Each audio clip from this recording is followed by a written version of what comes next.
Price Lord. இன்றைய தியானம் 1 யோவான் 4ஆம் அதிகாரம் 15 முதல் 21 வரை.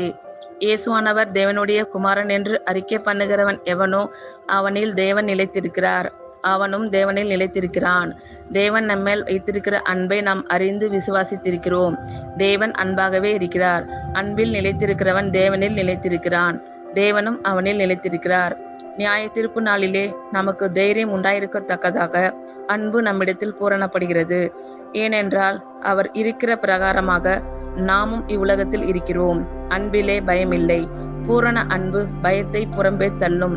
பயமானது வேதனை உள்ளது. பயப்படுகிறவன் அன்பில் பூரணப்பட்டவன் அல்ல.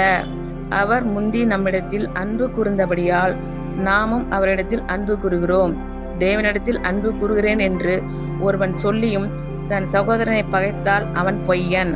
தான் கண்ட சகோதரனிடத்தில் அன்பு கூறாமல் இருக்கிறவன் தான் காணாத தேவனிடத்தில் எப்படி அன்பு கூறுவான்? தேவனிடத்தில் அன்பு கூறுகிறவன் தன் சகோதரனிடத்திலும் அன்பு கூற வேண்டும் என்கிற இந்த கற்பனையை அவராலே பெற்றிருக்கிறோம். ஆமென். Thank you Lord Jesus.